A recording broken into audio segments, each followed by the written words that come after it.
Mister gold sunflower oil அளவிலும் தரத்திலும் no compromise. Summer holidays வந்தாச்சு, நம்ம ஜிடி ஹாலிடேஸும் வந்தாச்சு. GT holidays, south India's #1 travel brand. Doctor Sreevarma ஆயுள் தரும் ஆயுர்வேதா அறுவை சிகிச்சை இல்லா குணம், ஆயுள் கால நிவாரணம். மிதுனராசிக்காரர்களுக்கு 12ஆம் வீட்டில் குரு பகவான் இப்பொழுது அமர்ந்திருக்கிறார். 10 மாதமாகவே இவர்களுடைய கணக்கு தப்பு கணக்காகத்தான் போய்கொண்டிருக்கிறது. ஏன்னா ரொம்பவும் ஓப்பனாக சொன்னால் கண்ணீர் சிந்திய ஒரு நிலையில் அதை வெளியே காமிக்காம ஒரு மாதிரி தப்பு கணக்கு நம்ம போட்டுட்டோமோ. நிறைய பேருக்கு சுத்தமாக பேமெண்ட்டே வரவே இல்லை, இருந்துக்கிட்டே இல்லை அப்படின்னு சொல்ல வேண்டிய ஒரு சூழ்நிலை. மிதுனராசிக்காரர்களுக்கு ஒரு பிரச்சனை முடிஞ்சால் அடுத்த பிரச்சனை, அது முடிஞ்சால் அடுத்த பிரச்சனை. தொடர்ச்சியாக வாகனம் ரிப்பேர் ஆச்சு, அதுக்கப்புறம் வீட்டில் இருக்கிற மிஷினரிஸ் ரிப்பேர் ஆச்சு, அதுக்கப்புறம் டாக்குமெண்ட் ப்ராப்ளம் வந்துச்சு, அப்புறம் கடன் தொல்லை, அதன் மூலம் லீகல் ப்ராப்ளம். இந்த மாதிரி திரும்ப திரும்ப மாட்டிக்கொண்டே இருந்த இந்த மிதுனராசிக்காரர்களுக்கு 4ஆம் வீட்டை விட்டு இப்பொழுது கேது பகவான் 3ஆம் வீட்டில் வந்து அமர இருப்பது இஎன்டி ப்ராப்ளம் வர்றதுக்கு வாய்ப்பு. Ear, nose, throat. ஒப்பந்தங்களில் கையெழுத்து போடும்போது கவனமாக. ராசியில் குரு பகவான் வந்து அமர இருக்கிறார். அதற்காக குரு வழிபாடு, மகான்கள் வழிபாடு, ஜீவ சமாதி வழிபாடு. ஐபிசி பக்தி நேயர்கள் அனைவருக்கும் அன்பு வணக்கம். சார் வணக்கம். வணக்கம். மே மாதம் 18ஆம் தேதி வருகின்ற ராகு கேது பெயர்ச்சி மிதுன ராசிக்காரங்களினுடைய தற்போதைய நிலை எப்படி இருக்கு? இதுக்கு முன்னாடி எப்படி இருந்தாங்க, இனிமேல் அவங்க எப்படி இருக்க போறாங்க? மிதுன ராசிக்காரர்களுக்கு கோச்சாரத்தில் வந்து இப்பொழுது சனி பகவான் 9ஆம் இடத்திலிருந்து 10ஆம் இடத்தை நோக்கி பயணிக்க இருக்கிறார். இந்த 10ஆம் இடம்ங்கிறது சனி பகவானுக்கு ஒரு உகந்த இடம்தான். இவர்களுக்கு என்ன ப்ராப்ளம் எங்கேருந்து வந்ததுன்னா, இவர்களுக்கு 12ஆம் வீட்டில் குரு பகவான் இப்பொழுது அமர்ந்திருக்கிறார். 10 மாதமாகவே இவர்களுடைய கணக்கு தப்பு கணக்காகத்தான் போய்கொண்டிருக்கிறது. ஏன்னா இவர்களுக்கு பாதகாதிபதி, இவர்களுக்கு களத்திரஸ்தானாதிபதி, இவர்களுக்கு விரயத்தில். இவர் தான் இவர்களுக்கு ஜீவனாதிபதியாகவும் வர்றார். அப்போ தொழில் ஸ்தானத்துக்கு அதிபதியான குரு 12ஆம் வீட்டில் வந்து அமர்ந்து நிறைய தொழில் விரயம். நிறைய பேருக்கு சுத்தமாக பேமெண்ட்டே வரவே இல்லை, இருந்துக்கிட்டே இல்லை அப்படின்னு சொல்ல வேண்டிய ஒரு சூழ்நிலை. ஏதாவது ஒரு ஃபோன் கால் வந்தால் கூட அது பேமெண்ட்டுக்காகத்தான் ஃபோன் பண்ணுறாங்களோ, ஒரு கால் எடுக்கலைன்னா வேறு நம்பர்லேருந்து அவங்களே மாறி மாறி வராங்களோ அப்படின்னு பொதுவாகவே ரொம்பவும் புத்திசாலித்தனமாக, ரொம்பவும் சாமர்த்தியமாக, ரொம்பவும் வேகமாக, வெல் பிளான்டாக செயல்படக்கூடிய இந்த மிதுனராசிக்காரர்கள் ரொம்பவும் ஓப்பனாக சொன்னால் கண்ணீர் சிந்திய ஒரு நிலையில் அதை வெளியே காமிக்காமல் ஒரு மாதிரி தப்பு கணக்கு நம்ம போட்டுட்டோமோ, நம்மளுடைய புத்திசாலித்தனம் எங்கே போச்சு, நம்ம ஏன் யோசிக்கலை, எப்படி லாஸ் ஆச்சு, நம்ம இப்படி போய் முடங்கிட்டோமே. அதாவது ஒரு பெரிய காம்ப்ளெக்ஸை கட்டுறோம், அந்த காம்ப்ளெக்ஸை பார்க்குறதுக்கு ஆள் வாடகைக்கு பாக்குறாங்க, அதை க்ளீன் பண்ணுறதுக்கு கூட காசு இல்லாத ஒரு சூழ்நிலையில் நம்ம மாட்டிக்கிட்டோமோ அப்படின்னு வெளியே தெரியாத ஒரு கண்ணீர் சிந்தி கொண்டிருந்த ஒரு சூழ்நிலையில் தான் இந்த மிதுன ராசிக்காரர்கள் இருக்கிறார்கள். சார், அப்போ இனிமேல் வரப்போகிற இந்த ராகு கேது பெயர்ச்சி மிதுன ராசிக்காரங்களோட வாழ்க்கையில் என்ன மாதிரியான விஷயங்களை ஏற்படுத்த போகும்? இவங்களுக்கு 3 விஷயத்தில் ப்ளஸ் பாயிண்ட்.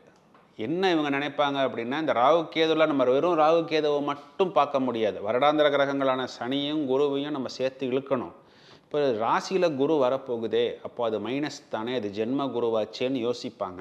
ஆனால் ராசியில் குரு வந்தால் தான் 9ஆம் பாவத்தில் இருக்கக்கூடிய ராகுவை அவர் பார்ப்பார். அப்படி இல்லைன்னா அந்த 9ஆம் பாவத்தில் இருக்கக்கூடிய ராகு இவருக்கு அனுகூலத்தை கொடுக்காது. ஆனால் இந்த குரு பார்வையில் வந்து அமர்ந்து ராகு பூரணமாக சுபத்துவம் அடைந்து அதனுடைய நெகட்டிவ் இன்ஃப்ளூயன்சஸ் எல்லாமே ஃபில்டர் செய்யப்பட்டு பூரணமாக ஒரு பாசிட்டிவான வைப்ரேஷன்ஸை இவர்களுக்கு கொடுப்பதற்கு தயாராக இருக்கிறது. சனி பகவான் 10ஆம் இடத்தில் வருவது இவர்களுக்கு தொழில் ரீதியாக மேன்மை. 9ஆம் பாவத்தில் ராகு முதலில் குருவின் நட்சத்திரத்தில் சஞ்சாரம் செய்யும் பொழுது, குருவின் பார்வையும் பெறும் பொழுது இவர்களுக்கு தொழில் ரீதியாக நிறைய மேன்மைகளை கொடுப்பார், பாக்கியங்களை கொடுப்பார். ஏன்னா 9ஆம் இடம்ங்கிறது பாக்கியஸ்தானம் தானே.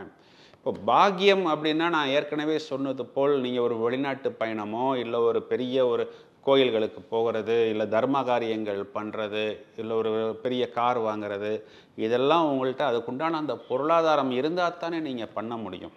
ஸோ அந்த நிலை கண்டிப்பாக இவர்களுக்கு ஏற்படும். பிறகு ராகு பகவான் சொந்த நட்சத்திரத்தில் சஞ்சாரம் செய்யும் பொழுது இவர்களுக்கு அந்த மேனிஃபெஸ்டேஷன் சொல்லக்கூடிய அந்த விரிவாக்கம், அதுவும் தொழில் ரீதியாக, சுபகாரியங்கள் ரீதியாக, அடுத்த கட்டத்துக்கு போகக்கூடிய ஒரு ரீதியாக இவர்களுக்கு ஏற்படும். பிறகு ராகு பகவான் அவிட்ட நட்சத்திரத்தில், அதாவது இவர்களுக்கு லாபஸ்தானாதிபதியான செவ்வாயின் நட்சத்திரத்தில் சஞ்சாரம் செய்யும் பொழுது கண்டிப்பாக லாப மேன்மைகளை ஏற்படுத்துவதற்கு அனுகூலமாக இருக்கிறது.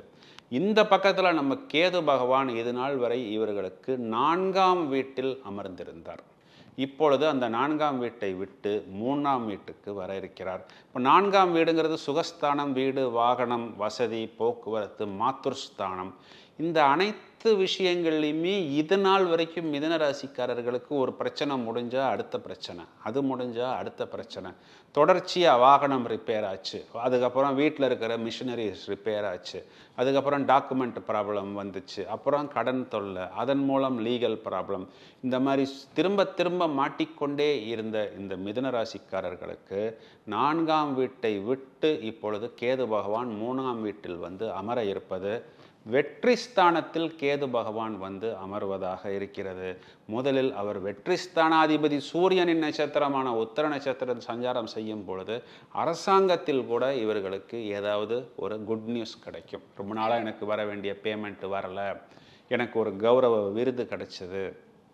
பிறகு சுக்கிரனின் நட்சத்திரத்தில் சஞ்சாரம் செய்யும் பொழுது குழந்தைகள் சம்பந்தப்பட்ட விஷயத்தில் ஒரு வெற்றி கிடைக்கும்.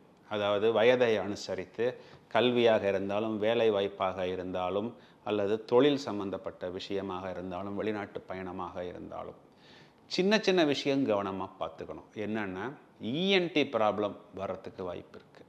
Year, nose, throat. ஒப்பந்தங்களில் கையெழுத்து போடும்போது கவனமாக, இப்போ 3 மாதத்தில் ஒரு வேலையை முடிக்கணும் அப்படின்னா 2 மாதத்தில் நான் முடிச்சிடுவேன் அந்த ஆர்டரை க்ளோஸ் பண்ணுறதுக்குன்னு நம்ம ஒப்பந்தங்களில் கையெழுத்து போடும்போது கொஞ்சம் ஜாக்கிரதையாக இருக்கணும். நண்பர்களுக்கு, தெரிந்தவர்களுக்கு கடன் வாங்கும்போது கேரண்டராக சைன் பண்ணுவது, இந்த மாதிரி ஒப்பந்தங்களில் கையெழுத்து போடும்போது கொஞ்சம் கவனமாக பார்த்து கொள்ளணும். சகோதரர்கள் கூட பேசும் பொழுது இவர்களை மீறி ஏதாவது ஒரு சில வார்த்தைகள் காரசாரமாக வருவதற்கும் வாய்ப்பு இருக்குது.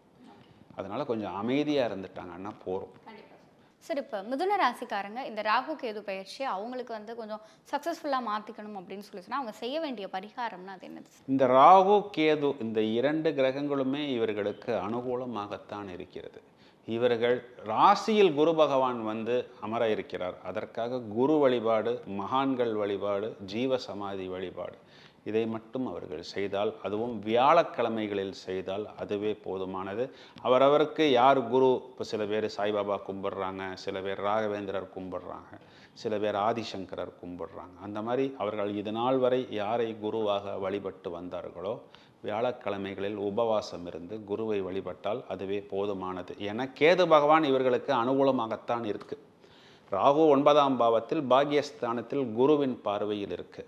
இந்த இடத்துல ராகு தனித்து செயல்பட முடியாது. இப்போ ராகுங்கிறவர் ஒரு கிளாஸ் டீச்சர் அப்படின்னா குரு பகவான் இங்கே ஹெச்ஓடி மாதிரி, ஹெச்ஓடி சொல்கிறத தான் கிளாஸ் டீச்சர் கேட்கணும். அப்போது இவர்கள் அந்த குருவை மட்டும் வழிபட்டால் கண்டிப்பாக இவர்களுக்கு அந்த குருவருளும் கிடைக்கும், திருவருளும் கிடைக்கும். சார், மிதுன ராசிக்காரங்களுக்கு இந்த ராகு கேது பயிற்சி என்ன மாதிரியான விஷயங்களை கொடுக்க போகுது, எந்தெந்த இடங்களில் கவனமாக இருக்கணும், அவங்களுக்கு ஏற்ற வழிபாடு என்ன அப்படிங்கிற விஷயங்களை எங்களோடும் எங்கள் நேயர்களோடும் பகிர்ந்து கொண்டதற்கு நன்றி சார். வாழ்த்துக்கள், நன்றி. மிஸ்டர் கோல்ட் சன்ஃப்ளவர் ஆயில், அளவிலும் தரத்திலும் நோ காம்ப்ரமைஸ். சம்மர் ஹாலிடேஸ் வந்தாச்சு, நம்ம ஜிடி ஹாலிடேஸும் வந்தாச்சு. GT holidays, south India's #1 travel brand. Doctor Sreevarma ஆயுள் தரும் ஆயுர்வேதா அறுவை சிகிச்சை இல்லா குணம், ஆயுள் கால நிவாரணம்.